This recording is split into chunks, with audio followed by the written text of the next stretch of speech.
Chemical मतलब ये मत समझना खाली केमिस्ट्री पढ़ते हैं। तो मेनली इंडिया में ये जो काम करते हैं बेसिकली फार्मा इंडस्ट्री में काम करते हैं। अगर आप भी चाहते हैं प्रॉपर गाइडेंस अपने फ्यूचर के लिए, PSUs में इसके रिक्रूटमेंट निकलते हैं। एडमिशन लेना एमटेक में आसान रहता है, बट ये वीडियो वही देखते हैं जिनका सरकारी कॉलेज में हो रहा है। प्राइवेट सेक्टर में इसका जॉब अपॉर्चुनिटी इतना अच्छा है नहीं, हालांकि पॉलिटिक्स सब जगह है, लेकिन उन्होंने बोला सर यहाँ बहुत ज़्यादा होता है। गवर्नमेंट जॉब्स में डायरेक्ट सेंट्रल गवर्नमेंट निकलता है क्या? पीयर प्रेशर में आके कभी भी एमटेक मत कर लेना। केमिकल इंजीनियरिंग के बारे में अगर आपको पूरा जानकारी चाहिए तो इस वीडियो को पूरा लास्ट तक देखना। बहुत कुछ जानकारी दूंगा जो किसी वीडियो में यूट्यूब पर नहीं मिलेगा आपको। तो स्टार्ट करते हैं। सबसे पहले केमिकल वाले काम कहाँ करते हैं, मेनली कहाँ काम करते हैं? तो केमिकल मतलब ये मत समझना खाली केमिस्ट्री पढ़ते हैं। इसमें बहुत सारी चीज़ें मैकेनिकल का भी कॉमन रहता है। नो डाउट केमिकल चीज़ें पढ़ते हैं आप, बट इसमें खाली केमिस्ट्री नहीं होता है। तो मेनली इंडिया में ये जो काम करते हैं बेसिकली फार्मा इंडस्ट्री में काम करते हैं। तेल वाले पेट्रोलियम फैक्ट जो आपके कंपनीज़ हैं उनमें काम करते हैं। तो यहाँ मेनली काम होता है। तो ये बेसिकली प्रोसेसिंग में काम करते हैं कि इसका प्रोसेसिंग कैसा होगा।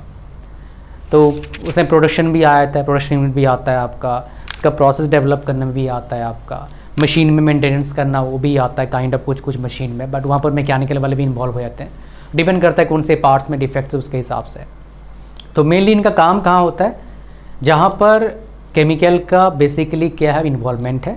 और इंडिया में इसका सबसे ज़्यादा काम किस में होता है? आपका पेट्रोलियम कंपनीज में या फिर कुछ फार्मा इंडस्ट्री में काम होता है इनका।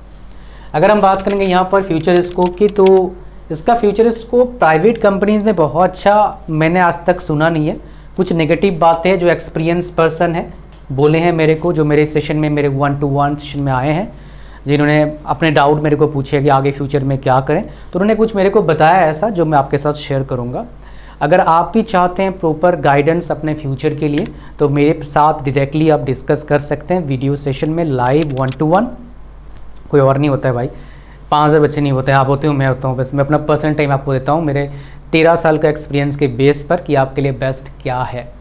और उसका लिंक डिस्क्रिप्शन में फर्स्ट कमेंट में है, लास्ट में उसके बारे में बात करेंगे डिटेल में। अगर हम बात करेंगे बेस्ट ब्रांच कब है, वेल देखिए बेस्ट ब्रांच तो नहीं है, किसी भी चीज़ के लिए बेस्ट ब्रांच नहीं है, एक्सेप्ट अगर आपको इंटरेस्ट है किसी रिसर्च वर्क में जहाँ पर कोई वेपन आपको बनाना है, तब वहाँ पर एक काम आ सकता है। केमिकल वेपन की बात कर रहा हूँ, फिर एक काम आ सकता है अपने कंट्री के लिए, देश के लिए, डिफेंस के लिए, तब एक काम आ सकता है। अदरवाइज बेस्ट ब्रांच नहीं है। हाँ, कुछ एक जगह पर थोड़ा सा बेनिफिट मिलता है। अगर हम पेट्रोलियम कंपनीज की बात जो करेंगे, PSUs में इसके रिक्रूटमेंट निकलते हैं। तो वो लोग सर वो तो सारे ब्रांचेस के निकलते हैं, ऑफ कोर्स बहुत सारे ब्रांचेस के निकलते हैं, बट केमिकल के बच्चे बहुत कम बच्चे पढ़ाई करते हैं। 20-30 हज़ार बच्चे पढ़ाई करते हैं हर साल, मिनिमम 200 वैकेंसीज निकलते हैं हर साल। तो बच्चे कितने पढ़ते हैं? इसमें कम ही बच्चे पढ़ते हैं। एडमिशन लेना एमटेक में आसान रहता है, बट फिर प्लेसमेंट का दिक्कत आता है काफ़ी बार। एक्सपीरियंस टॉक में बात करूँगा थोड़ा सा जो इंपॉर्टेंट होगा आपके लिए। एडमिशन प्रोसेस क्या होता है? वेल एडमिशन प्रोसेस डायरेक्टली लेते हैं लोग एडमिशन, लेकिन लोग केमिकल प्रेफर नहीं करते हैं। ये वीडियो वही देखते हैं जिनका सरकारी कॉलेज में हो रहा है, may be IIT, may be NIT। तो मेरे दोस्त आपके पास बेटर ऑप्शन हो सकता है तो आप ले लीजिए। अगर कोई भी ऑप्शन नहीं है, केमिकल ले सकते हो, सिविल ले सकते हो, है ना, प्रोडक्शन वगैरह। और ये क्या डिफरेंस क्या होता है? अगर प्रोडक्शन की बात करेंगे, मेट्रोलॉजी की बात करेंगे, तो काइंड ऑफ मैं बोलूँगा ज़्यादा डिफरेंस नहीं है। ठीक है, अच्छा वो प्लेसमेंट देख लो अपने कॉलेज में, केमिकल का प्लेसमेंट लेकिन ठीक ठाक होता है NITs में। Best college, well best college यहाँ पर IITs NITs हैं, top IITs top NITs। Job opportunities में प्राइवेट, यही प्रॉब्लम है, प्राइवेट सेक्टर में इसका जॉब अपॉर्चुनिटी इतना अच्छा है नहीं। प्लेसमेंट होने के बाद प्रॉब्लम क्या होता है, एक्सपीरियंस तो बता देता हूँ। एक टाइम के बाद आपका जो ग्रोथ का स्कोप है ज़्यादा हो जाता है, कंपनी चेंज करना मुश्किल होता है बिकॉज लिमिटेड कंपनीज हैं इस फील्ड में। सैलरी अच्छा मिलता है अगर आप टिके रहे तो। और बहुत बार मैंने जो एक्सपीरियंस पर्सन मेरे पास आए हैं वो बोलते हैं काफ़ी ज़्यादा पॉलिटिक्स होता है इसमें। हालांकि पॉलिटिक्स सब जगह है, लेकिन उन्होंने बोला सर यहाँ बहुत ज़्यादा होता है। अब मैं तो गया नहीं काम करने के लिए, जो काम करे हैं इस फील्ड में जिनका पैकेज 20-25 लाख था, उनका कहना ऐसा था, तभी वो मेरे पास आए थे फॉर गाइडेंस। ठीक है, अगर हम बात करेंगे सर गवर्नमेंट जॉब्स है क्या, ऑफकोर्स गवर्नमेंट जॉब्स है, लेकिन PSUs में है। तो कौन कौन से जॉब्स हैं? जितने भी तेल कंपनीज हैं, मतलब HPCL, BPCL, ONGC में है, तो इसमें सबसे ज़्यादा पैकेज कौन देती है बोलोगे? मैं आपको एक चीज़ दिखा देता हूँ आपको। ये आपका है HPCL का, केमिकल का वैकेंसी 2 निकला था, ये लगभग आपका 10-12 लाख का पैकेज वाला निकला था, है ना। अच्छा, तो हमारे पास ये सबसे ज़्यादा पैकेज देती है ONGC। केमिकल का 23 वैकेंसीज निकला था और यहाँ पर पैकेज कितना है, 25 लाख का पैकेज यहाँ पर है, 25 लाख पैकेज है यहाँ पर ONGC में। यहाँ पर और एक गेल का निकला था, गेल का 60,000 से 1 लाख का शेयर, मतलब लगभग 18 लाख के आसपास इसका पैकेज बनेगा।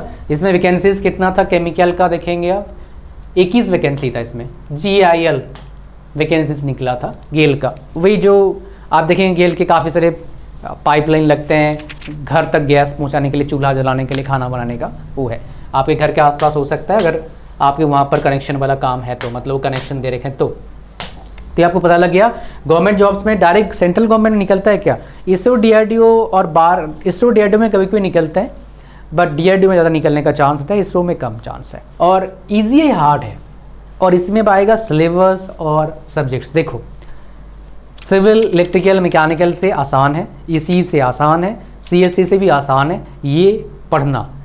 अब इसका काइंड ऑफ बोलोगे बहुत गैप नहीं है, 5-7% का डिफरेंस हो सकता है। Once again college to college vary करता है कि आप कौन सा सिलेबस फॉलो कर रहे हैं उसके हिसाब से। अगर मैं बात करूँगा इसका सिलेबस क्या रहता है, जो बहुत इंपॉर्टेंट है आप सभी बच्चों के लिए जानना कि सर क्या पढ़ाई करेंगे ये भी बता दो हमारे को, पूरे 4 साल पढ़ने वाले हैं अपन, है ना।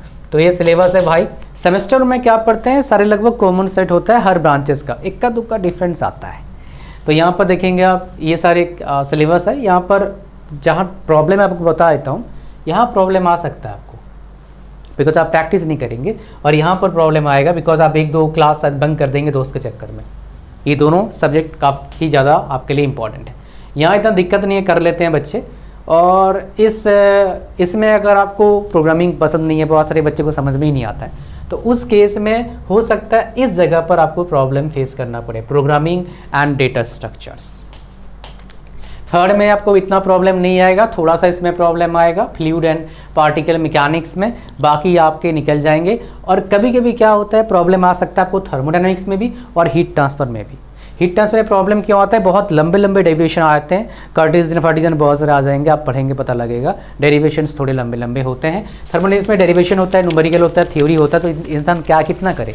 और इसमें भी वही कहानी है, फ्लूइड एंड पार्टिकल मैकेनिक्स में भी थ्योरी भी है, डेरिवेशन भी है और आपका न्यूमेरिकल भी है, तो ये प्रॉब्लम क्रिएट करता है। तो ये आप बोल सकते हैं पूरे केमिकल इंजीनियरिंग का अगर सेम वाला आप सिलेबस पढ़ेंगे, वन ऑफ द टफेस्ट आपका होगा बेसिकली सेमेस्टर, पूरे 8 सेमेस्टर में से।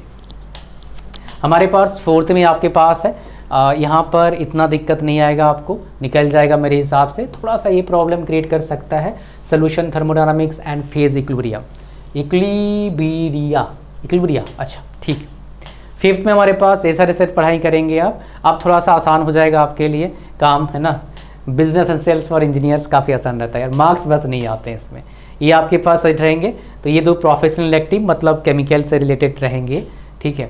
उसके बाद आपके पास ये 7th में रहेगा, फिर प्रोफेशनल इलेक्टिव, ओपन इलेक्टिव, ये कौन कौन से मैं आपको दिखा भी दूंगा। और फिर आपके पास 8 सेमेस्टर होगा। बहुत सारी जगह पर 8 सेमेस्टर का पढ़ाई होता नहीं है, कंप्लीट इंटर्नशिप होता है, बहुत सारी जगह पर पढ़ाई होता है, 3 सेट 4 सेट 2 सेट, वो डिपेंड करता है कौन सी जगह पर पढ़ाई कर रहे हैं आप। अगर प्रोफेशनल एक्टिव 1, 2, 3 की बात करेंगे तो इनमें से लिया जाएगा। तो यहाँ पर कितना है 19 गो लिखा यहाँ पर, फिर 4, 5, 6, 7, 8 लेंगे तो ये आपके पास आपके पास सब्जेक्ट है। इन सब्जेक्ट में से पढ़ाया जाएगा आपको, जहाँ पर 29 सब्जेक्ट है, 29 में से चूज़ किया जाएगा। फिर बेसिक साइंस वाले ये इतना इंपॉर्टेंट नहीं है हमारे लिए। सिलेबस कैसा दिखता है मैं आपको दिखा देता हूँ। इंजीनियरिंग ऑप्टिमाइजेशन का सिलेबस है, ये आपका पूरे सेमेस्टर का सिलेबस है। तो बहुत जगह पर क्या है आपको यूनिट वाइज होगा, बहुत जगह पर क्या होगा ऐसे पार्ट वाइज होगा। तो मेनली इतने ही सिलेबस होते हैं लगभग हर आपके सब्जेक्ट में, तो बहुत ज़्यादा प्रॉब्लम नहीं आता है अगर आप डे 1 से पढ़ना चालू करो तो। किसी बंदे का मत सुनना जो बोलता है लास्ट नाइट पढ़ लो 80% नंबर आता है। आगे हमारे पास क्या है सर, सब्जेक्ट बता दिया, सिलेबस बता दिया, प्लेसमेंट बताओ sir Tier 1, Tier 2, Tier 3, Tier 4। Well देखिए Tier 3, Tier 4 से ऐसे ब्रांचेस से बीटेक नहीं करना चाहिए, अगर आपको तो Tier 3, Tier 4 में कोई सा ही ब्रांच मिल जाएगा। तो अपना जो इंटरेस्टेड ब्रांच है जहाँ पर ज़्यादा स्कोप है लाइक EC, इलेक्ट्रिकल, इनमें जाओ भाई, मैकेनिकल फिर भी चल जाएगा, इसमें मत जाना। Tier 1, Tier 2 में अगर कोई जाना चाहता है तो उसका प्लेसमेंट क्या रहेगा मैं आपको दिखा देता हूँ। ये रहा केमिकल इंजीनियरिंग, तो इसमें कितना बेसिकली एवरेज पैकेज गया है, 22.5 लाख का एवरेज पैकेज गया है। One of the best college है भाई साहब, ये समझना प्लेसमेंट के मामले में। और यहाँ पर परसेंटेज ऑफ प्लेसमेंट भी दिखाऊंगा तो आपको कुछ पता लग जाएगा, नहीं तो बोलोगे सर आपने आधा अधूरा कहानी बता दिया। केमिकल का 79% बच्चों का जॉब लगा था, विच इज़ प्रीटी डिसेंट। जैसे मैंने आपको बताया टीयर 1 टीयर 2 कॉलेज में केमिकल का प्लेसमेंट तो हो जाता है, लेकिन व्हाट आफ्टर प्लेसमेंट, काम तो वहीं करना पड़ेगा भाई ना केमिकल इंडस्ट्री में, फिर वहाँ पर ग्रोथ का प्रॉब्लम आता है। So that is the problem basically you will face after completing BTech, then after doing job of maybe 5 और 6 ईयर्स, जब आपका बंधन बन जाओगे, शादी हो जाएगा, बच्चे हो जाएंगे, तब प्रॉब्लम पता लगेगा। नेक्स्ट हमारे पास आते हैं IIT मद्रास का, देखते हैं इसका प्लेसमेंट क्या गया था, फिर दिखाऊंगा NIT वाला भी। सो मोस्ट प्रोबेबली ये केमिकल है, तो इसमें एवरेज पैकेज कितना है, 18 लाख के आसपास एवरेज पैकेज गया था इसका। M मतलब मीडियन है भैया, तो इसमें गड़बड़ी मत करना। तो हम चलते हैं थोड़ा सा जादवपुर में चलते हैं, जादवपुर यूनिवर्सिटी चलते हैं, जो ऐसे नॉर्मल कॉलेज, मतलब नॉर्मल कॉलेज नहीं, स्टेट गवर्नमेंट का टॉप कॉलेज में आता है।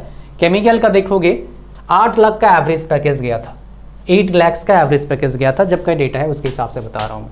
फिर हमारे पास चलते हैं किसी NIT नागपुर में चलते हैं। इसमें देखोगे आप केमिकल ब्रांच का कितना है आपका, ये लगभग 10 लाख एवरेज पैकेज है, और 83 बच्चे थे, 55 बच्चों का जॉब लगा है केमिकल का, ठीक है। फिर हमारे पास नेक्स्ट हम चलते हैं किसी और कॉलेज में, NIT रायपुर देखते हैं कितना % बेसिकली बच्चों का जॉब लगा है केमिकल में। सो केमिकल में देखेंगे आप 70% ऑफ प्लेसमेंट, भाई साहब सारे बच्चों का जॉब लग गया यहाँ पर लगभग, और number of in offer 67% of placement, sorry 93% placement गया है। और यहाँ पर एवरेज पैकेज इन्होंने कुछ बताया क्या, एवरेज पैकेज इन्होंने बताया नहीं है, ठीक है। अब चलते हैं एवरेज पैकेज जो जहाँ पर जिस कॉलेज ने बेसिकली बताया इसके बारे में। एक देख लेते हैं स्टेट गवर्नमेंट कॉलेज VJTI, इसका एवरेज पैकेज कितना आपका है केमिकल, अगर ये ब्रांच केमिकल देती नहीं क्या, नहीं भाई केमिकल ब्रांच तो इसमें है ही नहीं, अच्छा कॉलेज है।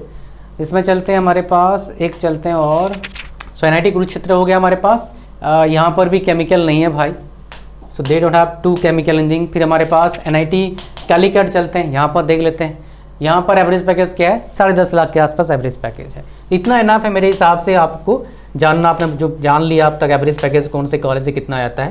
तो हमारे पास नेक्स्ट क्या आता है, टीयर 3 टीयर 4 से जो पढ़ रहा है उसको दिक्कत आता है। एक्सपीरियंस स्टॉक बता चुका हूँ। आफ्टर इंजीनियरिंग क्या करें वो बताएंगे आपको, कि बीटेक कर लिया मैंने, मान लो कोई बीटेक कर लिया भाई, केमिकल में पता नहीं था, तो आफ्टर इंजीनियरिंग जो भी बच्चे अपने ब्रांच को पसंद नहीं कर रहे हैं, किसी भी दोस्त के बात पर आके, किसी भी पीयर प्रेशर में कभी भी एमटेक कर मत लेना। जो बताया था आपको, पीयर प्रेशर में आके कभी भी एमटेक मत कर लेना, बहुत से लोग ये गलती करते हैं। वेल अगर आपको ज़िंदगी में सही डायरेक्शन को पाना है, जिससे आपको सक्सेस का जो रेट है बढ़ जाता है, तो एक बार before getting into BTech you must take expert guidance. ये आपको सक्सेस का परसेंटेज को एक्सपोनेंशियली बढ़ा देता है। कोई चीज़ पता लगता है गलती करने के बाद, मतलब जो बंदे मेरे पास आते हैं बीटेक केमिकल से करने के बाद, यही बताते हैं काश सर आपसे हम बात कर लिए होते बीटेक में एडमिशन लेते टाइम, तो अपना जो प्रॉब्लम अभी आ रहा है नहीं आता, एटलीस्ट आप बता देते प्रॉब्लम आएगा। So that is exactly I tell people in my 1-to-1 session कि भैया जिस फील्ड में जा रहे हो उसमें दिक्कत क्या है और बेनिफिट क्या है, सो दैट आप थोड़ा फिगर आउट कर पाओ what is best for you. फिर ब्रांच जो भी चूज़ करें, मैं आपको बताता हूँ क्या करना चाहिए फॉर बेटर फ्यूचर। तो इसका लिंक डिस्क्रिप्शन में है, फर्स्ट कमेंट में, लिंक पर जैसे ही क्लिक करेंगे आप आ जाएंगे। यहाँ पर आते ही क्या करना है, स्क्रॉल डाउन करना है, ऐड टू कार्ट पर क्लिक करना है, चेकआउट पर क्लिक करना है, पूरा ओके फॉर्म भरना है, फिर क्रिएट न्यू अकाउंट पर क्लिक करना है, आगे बढ़ना है, नेक्स्ट करना है, पेमेंट करना है, गूगल पे, फ़ोनपे, पेटीएम सब जितना भी क्रेडिट कार्ड डेबिट कार्ड लगा के पेमेंट करने के बाद आपको मिल जाएगा मेरा व्हाट्सएप नंबर को फ़ोन पे सेव कर लेना, अपना डिटेल्स भेजना। उसके बाद क्या हो जाएगा, डिटेल्स भेजते ही क्या मिल जाएगा आपको, डेट और टाइम मिलेगा मेरे साथ लाइव 1-to-1 बात करने का। फिर क्या होगा, बात करेंगे आपके बेटर फ्यूचर के लिए। साथ में ये सारे जो है क्वालिटी, हाई क्वालिटी कोर्सेज आपको सारे फ्री मिलते हैं, सारे हाई क्वालिटी कोर्सेज फ्री मिलते हैं आपको। और इसका वर्थ कितना है, 2500 रुपया। ये कोर्स कब मिलेगा, आफ्टर सेशन मिलेगा। किसी भी बच्चे का अगर मान लो प्रॉब्लम आ रहा है, पेमेंट में एरर आ रहा है, तो क्या करिएगा, इस व्हाट्सएप नंबर को सेव कर लो फ़ोन पे और बताओ, मैसेज करो कि सर ऑल्टरनेट मेथड बताइए पेमेंट का, हमको पेमेंट करना है और आपसे क्या करना है, सलाह लेना है। सो इतना ही था केमिकल के बारे में, लेकिन लास्ट में एक चीज़ बताया, मैंने बताऊंगा आफ्टर इंजीनियरिंग क्या करें। फील्ड समझ में आ रहा है, एमटेक कर सकते हो। मज़ा आ रहा है, एमटेक कर सकते हो। लेकिन एमटेक ऐसे नॉर्मल कॉलेज से मत करना, कोशिश करना टॉप कॉलेज से करने का। फील्ड समझ में नहीं आ रहा है, do not go for MTech. Field समझ में आ रहा नहीं आ रहा है, कैसे पता लगेगा? काम करके पता लगेगा। तो स्पेशली जब केमिकल जैसे ब्रांच से आप पढ़ाई करते हैं, do not go for MTech या फिर डुअल डिग्री डायरेक्टली। तो बेटर क्या होगा, अगर समझ में नहीं आ रहा है तो बीटेक के बाद एमबीए कर लेना, कैट का एग्ज़ाम देके। किसी उटपटांग कॉलेज से एमबीए मत करना भैया, फंस जाओगे किसी कहने पर। ऐसे कई लोग करते हैं और फंसते हैं। तो भाई साहब राइट गाइडेंस लेके ही कुछ भी पढ़ाई करना, राइट गाइडेंस के साथ ही करना, ताकि मिस्टेक ना करें। एडमिशन ले लिया, एक बार कंप्लीट कर लिया कोर्स, समय बर्बाद हो गया, एज निकल गया, फिर ज़्यादा ऑप्शन बचता नहीं हमारे पास करने के लिए। इतना 10 वीडियो में thank you very much for watching the video to end. Like कर देना वीडियो को, चैनल पर सब्सक्राइब करना। God bless you all, bye bye, thank you very much.